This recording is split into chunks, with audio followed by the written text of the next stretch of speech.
Buenos días, mi nombre es Joady Itzel Robles Ávila. En la materia de Introducción al Urbanismo, observaremos una línea del tiempo llamada ciudades, en la cual estaremos hablando de la ciudad antigua, la medieval, la renacentista, la barroca,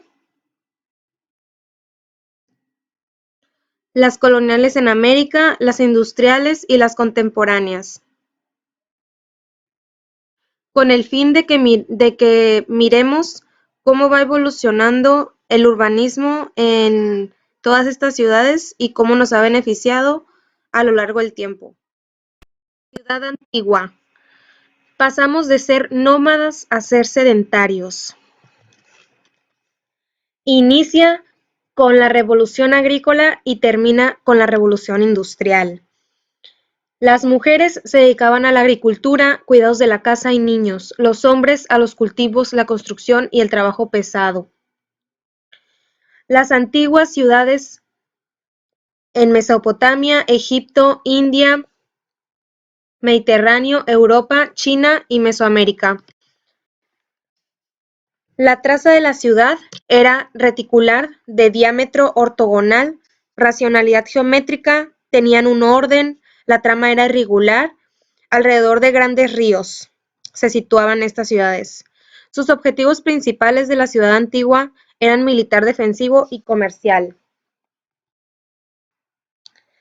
Los dos reinos de Egipto eran Menfis y Tebas.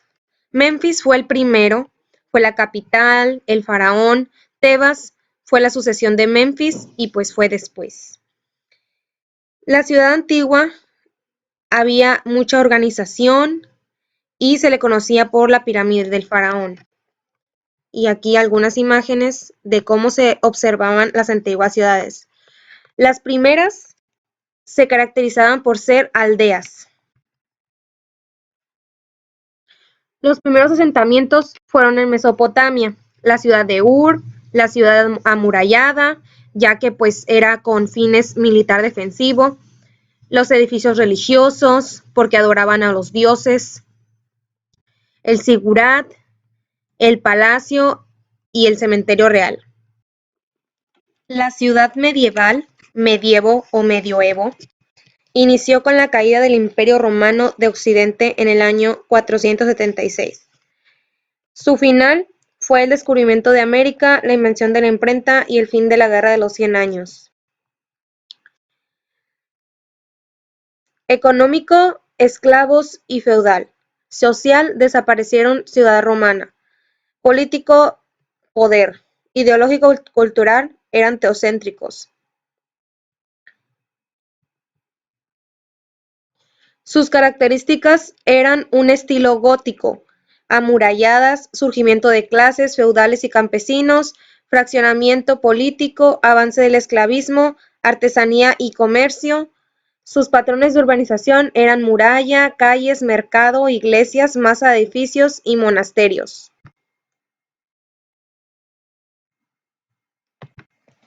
La estructura urbana era lineales, cruciales, nuclear, espina de pez, radiocéntrica. Los patrones de organización social eran la economía de Europa, en la agricultura, otros comercios, comercios sin extranjeros y utilizaban sus propios recursos.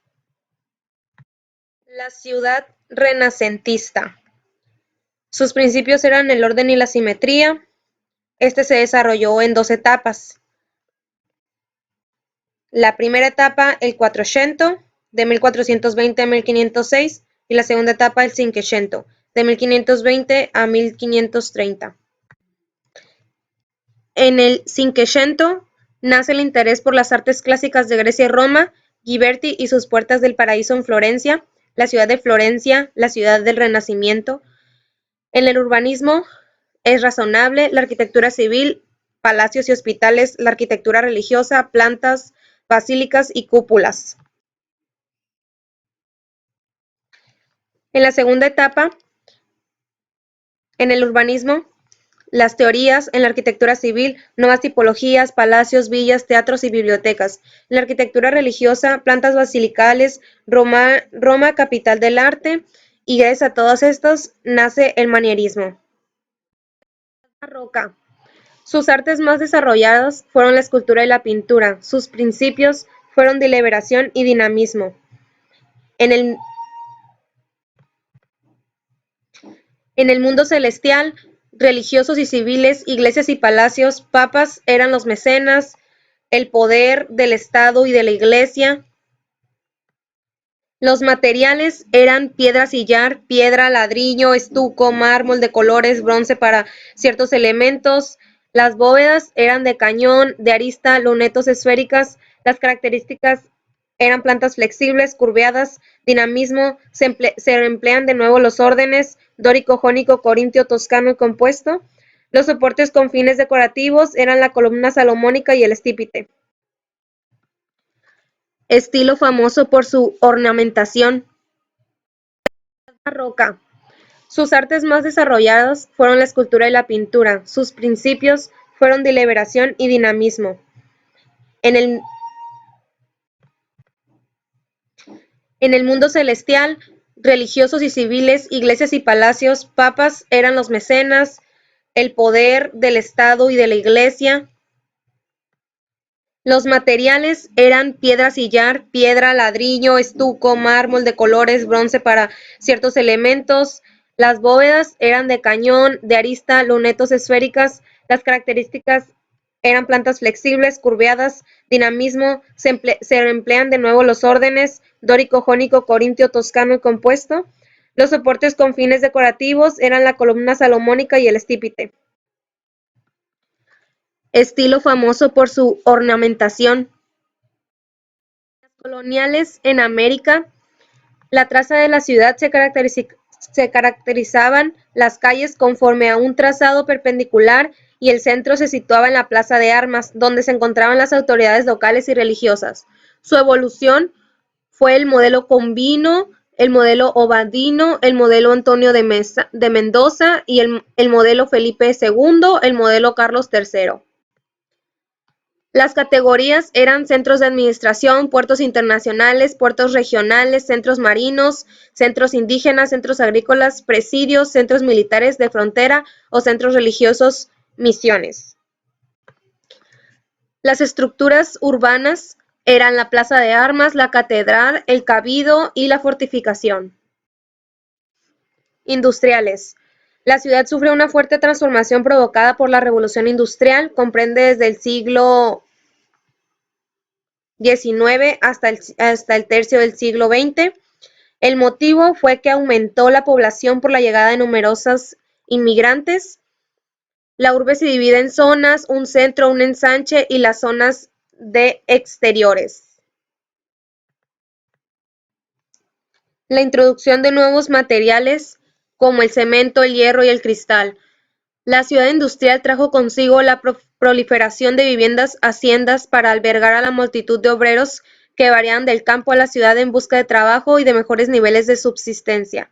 Los problemas ocasionados fueron como la contaminación, la aglomeración, que produjeron tempranamente la revolución a la planeación de Le Corbusier, quien ideó la ciudad verde, con espacios abiertos, las unidades de habitación, los espacios habitables organizados, la edificación de carácter vertical, íntimamente ligadas al espacio circundante, la separación de vías peatonales de los automovilistas y se dio a cada sector urbano su propia función. De ahí provienen el funcionalismo y el racionalismo en materia de planificación urbana. Las contemporáneas en nuestra actualidad.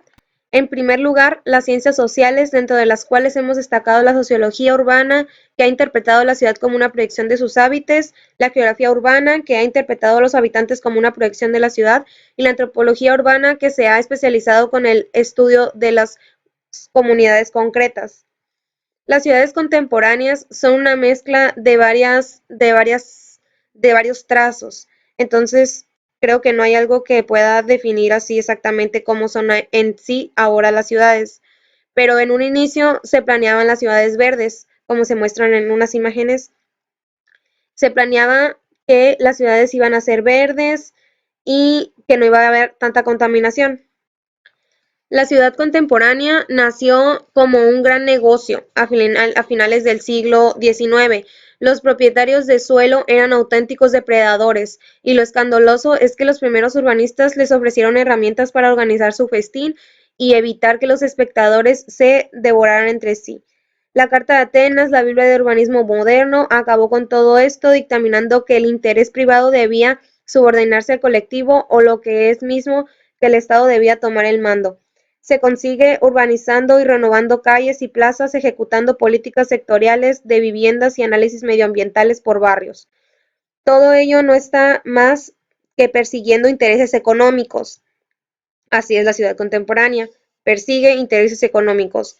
Es cuando se hace cargo de cuestiones de higiene, de salud, de alimentación saludable, de integración social. Y su condición de sumatorio de variables son las sociales, las económicas, las culturales, las políticas, las temporales, las espaciales, la convierten en un hojaldre múltiple difícil de aprender.